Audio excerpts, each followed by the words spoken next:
जिस समय हम लोग को ये जमीन मिला था 2022 में, उस समय कुछ इस तरह की ये पूरा का जंगल खत्म हो चुका। कौन सा ऐसा सांप है जो यहाँ नहीं था। बहुत जहरीले सांप थे। पूरे बिल्डिंग का ट्रांसफॉर्मेशन किया और 2023 में हमारा बिल्डिंग ये है। कौन बड़ा, कौन छोटा, कौन ऊंच, कौन नीच, कौन जाति, कौन धर्म, ये सब कुछ भी यहाँ नहीं होता है। सब एक समान है। अगर हम कुछ भी सोचते हैं किसी भी बच्चे के लिए, तो सबों के लिए एक तरह से सोचते हैं। यही किलकारी की पहचान है। नमस्कार, मैं बिहार हूँ का ये बहुत ही खूबसूरत कारवां आज आ चला है बहुत खूबसूरत लोकेशन पर, जिसका नाम है किलकारी बाल भवन पूर्णिया। और आज हम यहाँ इसलिए हैं क्योंकि यहाँ एक समर कैंप चल रहा है और उस कैंप में बच्चों के लिए बहुत सारी चीज़ें, बहुत सारी एक्टिविटीज़ कराई जा रही हैं। बहुत व्यापक एरिया में ये पूरा किलकारी बाल भवन पूर्णिया फैला हुआ है। और ये क्या कॉन्सेप्ट है, यहाँ क्या चीज़ें होती हैं, आज इसी के बारे में हम सब जानेंगे। तकरीबन जब मैं यहाँ अभी थोड़ी देर पहले, तकरीबन 1 घंटे पहले आया, 1000 से 1500 बच्चे यहाँ पे अलग अलग एक्टिविटी कर रहे थे। अब वो एक्टिविटीज़ अपने चरम पे पहुँची है। शाम का वक्त हो चला है, कुछ बच्चे जा चुके हैं, कुछ बच्चे अभी भी हैं। तो रवि जी आज हमारे साथ मौजूद हैं। रवि जी से सबसे पहले नमस्कार। रवि जी नमस्कार भैया।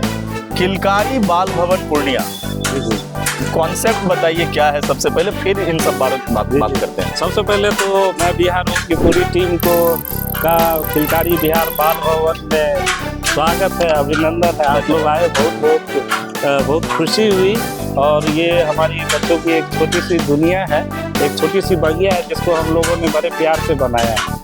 किलकारी की स्थापना 2008 में पटना में हुई थी। अच्छा। और इसका मूल रूप से उद्देश्य ये है कि बच्चों के अंदर छिपी हुई जो प्रतिभा होती है, जो उसके अंदर जो छिपी हुई बहुत सारी चीज़ें होती है, उसको हम लोग सृजनात्मक तरीके से बाहर निकालते हैं और बच्चों को पहचानवा देते हैं कि पढ़ाई लिखाई बेहतर है, लेकिन तुम बहुत अच्छे पेंटर भी हो सकते हो, बहुत अच्छे डांसर भी हो सकते हो, बहुत अच्छा गाना भी गा सकते हो। तो इन्हीं चीज़ों की तलाश बच्चों के अंदर रहती है। तो अभी जैसा कि रवि जी बता रहे थे कि बच्चे जिनके पास थोड़ा भी वक्त बच जाता है अपने रोज के क्रियाकलापों से, स्कूलिंग से, वो यहाँ आकर अपनी उन प्रतिभाओं को जगाने का काम करते हैं, सामने लाने का काम करते हैं और उसमें रवि जी मदद करते हैं। तो अभी मैं जिस बस से उतरा और जहाँ से मैंने आप सभी का वेलकम किया, उस बस की भी एक अपनी कहानी है। उस कहानी के बारे में जानते हैं रवि जी से। हाँ जरूर। ये बस 100 वर्ष पुरानी है जी। और इस वर्ष ये बस जो थी, ये राजकीय कन्या मध्य विद्यालय उसी में अपनी अंतिम अवस्था में थी और किसी उद्धारक का इंतजार कर रही थी कि कोई आप मिल गए। और संयोग बस मेरी नजर पड़ गई। अगर बच्चा बैठेगा तो बहुत छोटी छोटी चीजें, राष्ट्रीय प्रतीक चिन्ह हमारा क्या है, तो अशोक स्तंभ है। राष्ट्रीय पेड़ बरगद है। राष्ट्रीय पेड़ क्या है, तो बरगद है। राष्ट्रीय पशु क्या है, तो बाघ है। राष्ट्रीय मछली क्या है, तो डॉल्फिन है।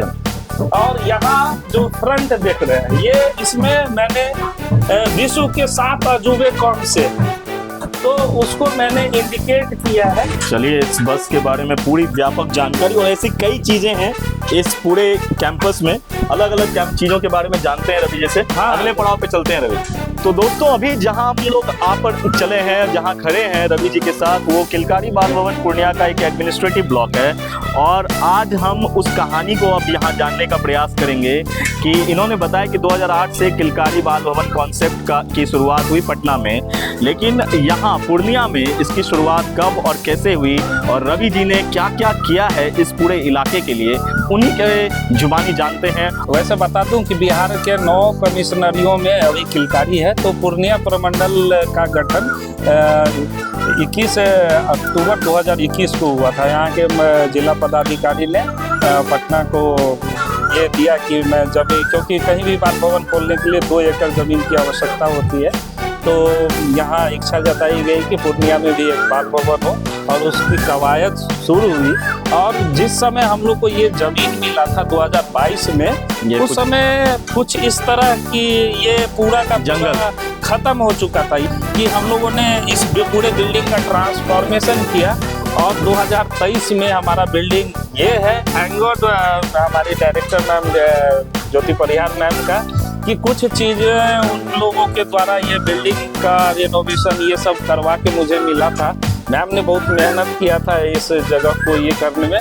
उसके बाद शुरू होता है बच्चों का दौर, बच्चों को कैसे लाया जाए। तो मैं खुद ही ऑटो पर कभी जोकर बन के, कभी हनुमान बन के, कभी रावण बन के, इस तरह का अलग अलग बहुरूपियों का ड्रेस पहनता था। हाथ में पंपलेट्स होते थे, मोहल्ले मोहल्ले बच्चों को बांटना, स्कूल विजिट, स्कूलों में नुक्कड़ नाटक का आयोजन, रैली के माध्यम से धीरे धीरे धीरे धीरे धीरे बच्चे आने शुरू हो गए।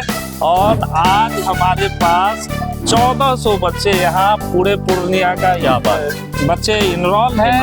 और वो बड़े घर के भी बच्चे हैं, मध्यम वर्ग के भी बच्चे हैं और निम्न स्तर के जो बच्चे होते हैं, जो परिवार है उनके भी बच्चे, और सभी साथ में यहाँ खेलते हैं, कूदते हैं, मस्ती करते हैं। कौन बड़ा, कौन छोटा, कौन ऊंच, कौन नीच, कौन जाति, कौन धर्म, ये सब कुछ भी यहाँ नहीं होता है। सब एक समान है। अगर हम कुछ भी सोचते हैं किसी भी बच्चे के लिए तो सबों के लिए एक तरह से सोचते हैं। यही किलकारी की पहचान है। ये जो इलाका है रवि जी, ये क्लासरूम का इलाका है? हाँ, ये क्लासरूम का इलाका है। हमारे पास सिर्फ 4 क्लासरूम है। ये क्लासरूम का रूटीन है कि किस दिन क्या क्लास होने वाला है, उसकी पूरी सूचना रहती है बोर्ड पे।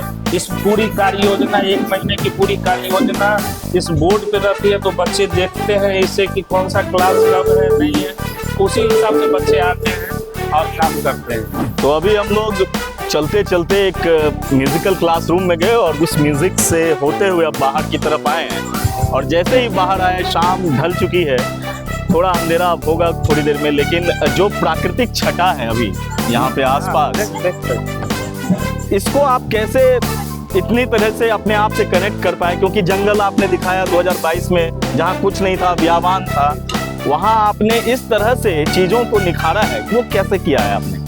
बेसिकली क्या होता है कि जो भी ट्रेनिंग सेंटर्स होते हैं वो कमरे के अंदर चलता है। और हमारे पास 3 ही या 4 कमरे थे। 4 कमरे। तो मुझे कमरे की आवश्यकता थी, तो मुझे लगा कि मैं कमरे नहीं बनाऊंगा, मैं एक ऐसा वातावरण निर्माण करूंगा जो नेचर से एनर्जी बच्चों को कैसे प्राप्त हो। आप यहाँ देखेंगे मैंने कलर्स को लेके हम लोगों ने बहुत सारे एक्सपेरिमेंट्स, बहुत सारे काम किए हैं। कलर्स को लेके वो कौन सा कलर होगा जो बच्चों को अपनी ओर खींचे। तो इसीलिए ये कोई आपको यहाँ ब्लू मिलेगा, कोई पीला, कोई ऑरेंज मिलेगा, कोई ये सब बच्चों के प्राइमरी कलर्स होते हैं। इस बोर्ड पे कुछ मैसेजेस लिखे हैं और इसमें कुछ स्लोगन्स, कुछ अच्छी बातें जो बच्चे के जीवन को बदल सकती है। जब तक आपके माँ पिता आपके साथ हैं तब तक तो कोई भी परिस्थिति आपका कुछ नहीं बिगाड़ सकती।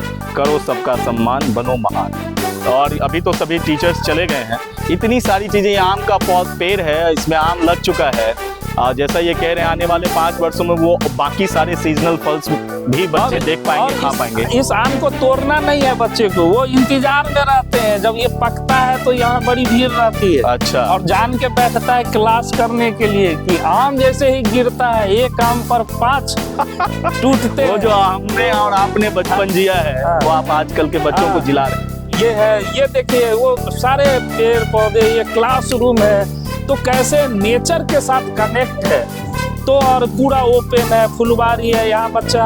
तो एक ही दीवार को देख के, एक ही चीज को देख के वो मोनोटोनस नहीं होता है। तो उस मोनोटोन को तोड़ने के लिए किस तरह के स्पेस को हम लोगों ने डिजाइन